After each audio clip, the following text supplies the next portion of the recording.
What's up mga kasang? Welcome back to my channel. At for today's video, naisip ko pag-usapan natin itong isang maliit na flower horn ko dito.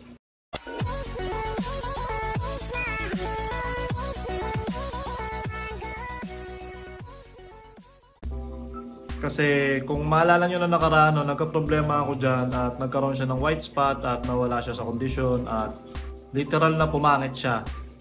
At ngayon nga medyo nakaka-recover na siya o tingin ko ay fully recovered na siya from dun sa white spot at dun sa kondisyon niya ngayon.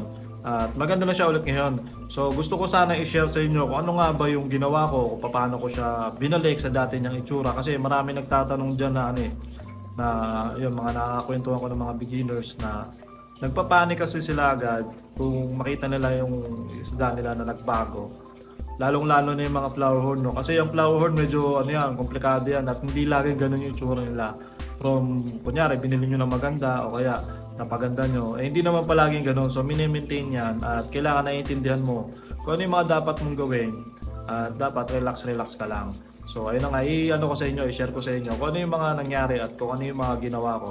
At kung ano yung mga pwede ko ibigay sa inyo na tips para maiwasan nyo rin o maibalik nyo rin sa dating itsura yung mga flower horn nyo. So yun mga kasang, for today's video, magpo-focus tayo dito sa isang flower horn na to. At ayun nga, kung maalala nyo, nag-drop cook siya noon at talagang nawala yung cook niya, as in, hindi ganyan. Pero before noon, ganyan halos yung itsura niya. Pero ngayon natingin ko mas gumanda siya ngayon at mas lumaki siya ngayon. So, ayun, gusto ko pag-usapan, ano bang nangyari sa ating flower horn at para mas maintindihan din ng mga baguhan natin na nag-keep ng flower horn. So, unang-una sa lahat, ang flower horn kasi hindi talaga siya palaging ganyan ang itsura o kailangan hindi talaga ganon kaganda lagi. May mga panahon na pumapangit sila dahil nga nawawala sila sa kondisyon o alam mo yun, may pagbabago sa tank nila, sa surroundings nila, sa environment nila. Ayun din dapat matanggap nyo na ganun talaga ang mga flower horn. Kaya isa yan sa mga pinaka nagustuhan ko nakatangi ng flower horn dahil yun nga, kailangan mo siya alagaang mabuti para gumanda siya. So depende yung itsura ng flower horn nyo dun sa nag-aalaga. So ayun nga, kaya nakakatuwa na maganda yung flower horn ko at proud ako doon. At yun nga, dahil nga ako sa sarili ko alam ko na okay yung alaga ko sa kanya o pag-aalaga ko sa kanya. Kaya napapalabas ko na ganyan. So ayan, una-una, bumili kayo ng flower horn. Maganda yung flower horn. Ito kadalasan nangyayari sa mga sa mga bumibili ng flower horn. Unang-una, bumibili sila ng flower horn, maganda sa picture. Tapos, syempre hindi naman diyan sa tabi-tabi lang nakukuha ang kadalasan. Minsan abroad, import or dito naman sa Manila, papadala sa probinsya, gano'n. So, ayun, maganda yung flower horn sa unang bili nila, sa unang araw, sa unang linggo. Tapos, nag-iba yung itsura nila. So, yun, normal yun kung sakaling naiba kasi yung tubig Yung tubig na pinanggalingan niya at yung tubig na nilapagan niya, bagong bahay niya, normal talaga yon na magbabago at magbabago. Pero may mga chances din na hindi nagbabago kasi nakaka-adapt agad yung inyong mga isda na binibili.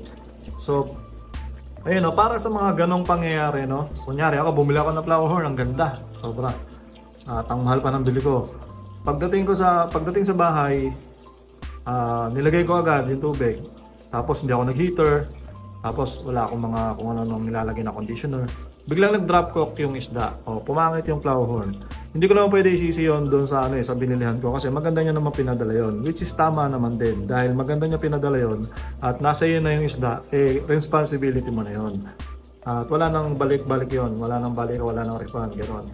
So yun, pag pumangit ang isda nyo, ang iisipin nyo lang, ano nga ba yung pwedeng posibleng dahilan kung bakit naging ganun yung itsura ng inyong flower horn.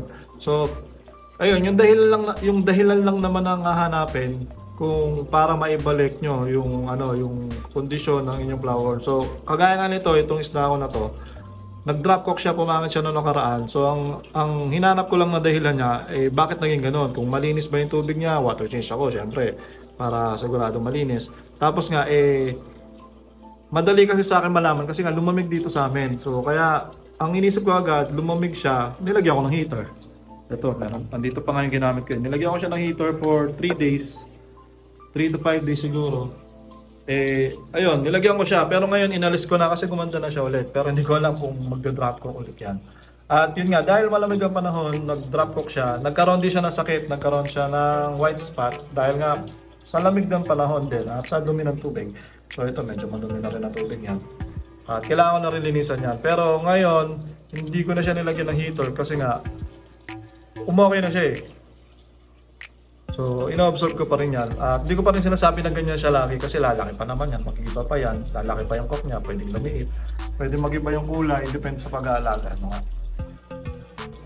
So yun mga kasang, no, ganun kadali lang yung logic na sinasabi ko sa inyo. Dahil ang flower horn ay hindi naman talaga laging maganda yan. Depende yan sa kondisyon nyo. So kung sakaling maganda siya nung nabili nyo, napaganda nyo siya habang lumalaki at biglang pumangit, eh hahanapin nyo lang yung dahilan kung bakit siya nawala sa kondisyon. Unang-una, stress, lumamig yung tubig, dumumi yung tubig, yun lang naman yun eh. Dumilim yung paligid, may nakatabi siyang iba. Hanapin nyo lang yan guys. Pag nakita nyo yun, syempre dapat alisin nyo kung ano yung nagpapastress sa kanya. At babalik yung itsura niyan, no? Kung may sakit man siya, dapat mapagaling nyo lang. Pag gumaling yun, gaganda ulit. So, ayun lang naman guys, no? Gusto ko lang na may share. Ito pa ang isang example natin guys, no? Kung maalala nyo to yung bigay sa akin ni Reborn Crossbreed, nung unang dating yun dito, maganda talaga to guys. Maganda siya, maganda kulay, malaki yung cock niya, ngayon medyo lumiit na. At dati hindi pa ganito kalaki yung katawan niya, ngayon medyo lumaki yung katawan. Ngayon ang nangyari kasi dito, no, based sa aking observation, lumaki yung katawan niya kasi lumaki yung aquarium niya eh. 75 gallons to eh, galing lang to sa 20 gallons ata. So automatic yun, pag ang isda o flower horn ay nilagay mo sa malaking lalagyan, mabilis yan lalaki. At kung lalagay mo siya sa malaking lalagyan talaga, eh talagang lumalapad yung katawan niya. Pansin ko yan guys, mas lumalapad yung katawan niya. Akala nyo lalaki yung cock niya pag nilagay nyo sa malaking lalagyan. Hindi. Kadalasan yung yung katawan ng lumalaki, yung cock na iiwan. So ganyan nag-iitsura niya, no. Tapos syempre yung temperature nito nag-iba din. Doon malamig doon kila Reborn Crossbreed. Malamig dito.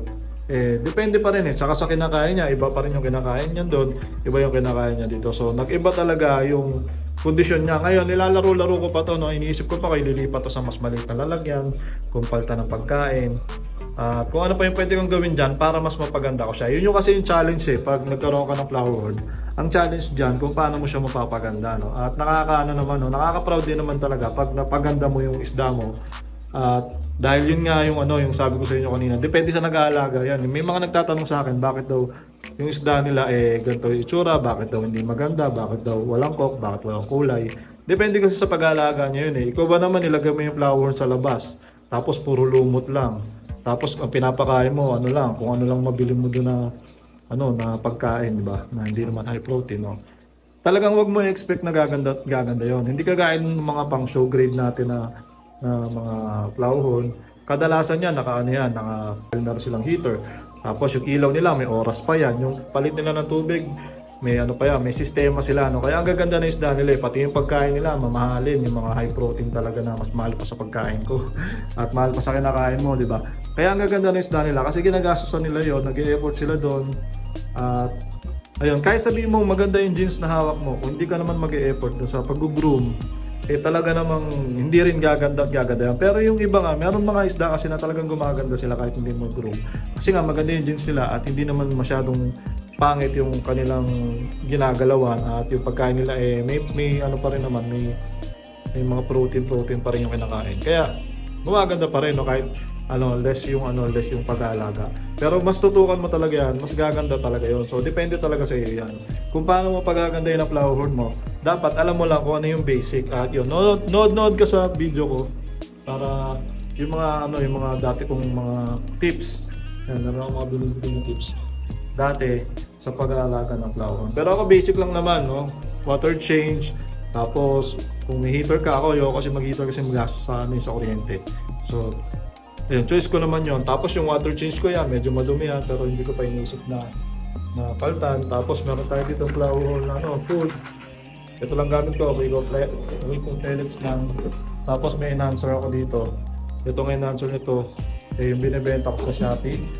So ayun, maganda yung enhancer na yan, siningit na rin natin.